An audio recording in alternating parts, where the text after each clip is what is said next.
कैसे हुआ बर्बरीक का जन्म? पौराणिक काल की बात है।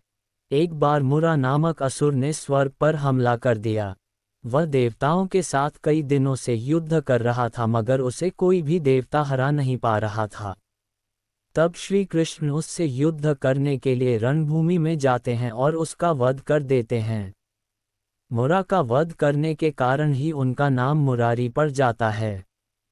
जब मुरा की पुत्री कामकंटका को अपने पिता की मृत्यु का पता चलता है तो वह श्री कृष्ण को मारने का प्रण लेती है और श्री कृष्ण से युद्ध करने उनके सामने आ जाती है।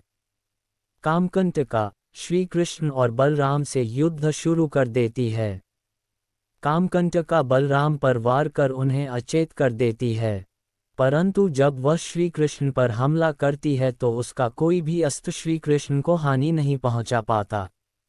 श्री कृष्ण कामकंटका को मारने के लिए जैसे ही सुदर्शन का आह्वान करते हैं तो कामख्या देवी वहां प्रकट होकर श्री कृष्ण से कामकंटका का वध करने से रोकती हैं। कामकंटका को देवी माँ बताती है कि श्री कृष्ण स्वयं भगवान विष्णु हैं। कामकंटका माता की बात सुन श्री कृष्ण से क्षमा मांगती है।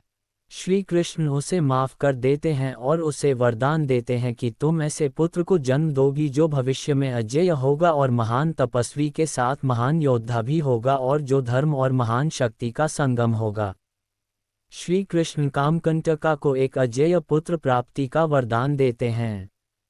श्री कृष्ण कामकंटका का विवाह भीमपुत्र घटोत्कच के साथ तय कर देते हैं और यह समाचार देने के लिए श्री कृष्ण घटोत्कच को वहीं बुला लेते हैं।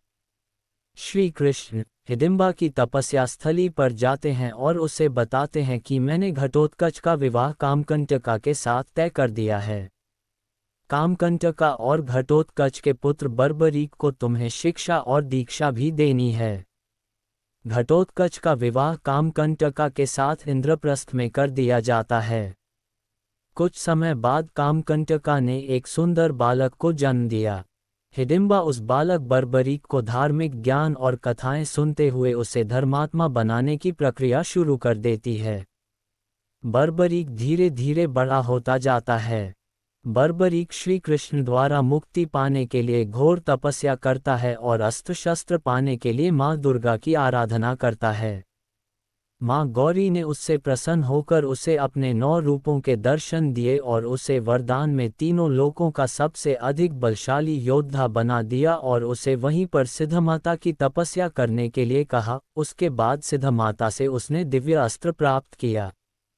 जब महाभारत का युद्ध शुरू हुआ तो बर्बरीक भी युद्ध में शामिल होने के लिए अकेले चल पड़ता है ताकि इस युद्ध में होने वाले संहार को रोक सके। श्री कृष्ण एक ब्राह्मण का रूप धारण करके बर्बरीक को रास्ते में मिलने आ जाते हैं। श्री कृष्ण खुद को पांडवों का पुरोहित बताते हैं और बर्बरीक से पूछते हैं कि तुम अकेले बिना सेना के युद्ध में शामिल होने जा रहे हो, तुम युद्ध कैसे लड़ोगे? तो इस पर बर्बरीक कहता है कि मैं अकेले ही काफ़ी हूँ। बर्बरीक अपनी शक्ति को देखने के लिए एक वृक्ष के सारे पत्तों को एक ही बाण से भेदने की बात कहता है और वह बाण चलाने के लिए तैयार होता है। तब श्री कृष्ण एक पत्ते को अपने पैर के नीचे और एक को अपने हाथ में छुपा लेते हैं, लेकिन जैसे ही बर्बरीक बाण चलाता है तो सभी पत्तों में छेद हो जाता है और जब श्री कृष्ण अपने हाथ के पत्ते और पैर के नीचे दबे पत्ते को देखते हैं तो वह भी बर्बरीक द्वारा भेद दिए गए थे। श्री कृष्ण बर्बरीक की शक्ति देख उसे युद्ध में जाने से मना करते हैं क्योंकि वह युद्ध को क्षण भर में समाप्त कर सकता था। बर्बरीक ब्राह्मण रूपी श्री कृष्ण की आज्ञा नहीं मानता और जैसे ही श्री कृष्ण उसे रोकते हैं तो वह पांडवों और उनकी सेना को एक ही बाण से समाप्त करने के लिए तैयार हो जाता है। श्री कृष्ण बर्बरीक को सुदर्शन चक्र से मार देते हैं, लेकिन बर्बरीक का कटा सर श्री कृष्ण को बताता है कि मैं आपको पहले ही पहचान गया था, लेकिन आपके हाथों मोक्ष प्राप्त करने के लिए आपके सामने अपनी शक्ति का प्रदर्शन किया। श्री कृष्ण से बर्बरीक ने अनुरोध किया कि वह महाभारत में होने वाली उनकी लीला को देखना चाहता है। श्री कृष्ण उसकी बात मान लेते हैं और उसका कटा हुआ सिर पूरा महाभारत का युद्ध देखता है। भक्तों, यही थी महान योद्धा बर्बरीक की जन्म और मृत्यु की कथा।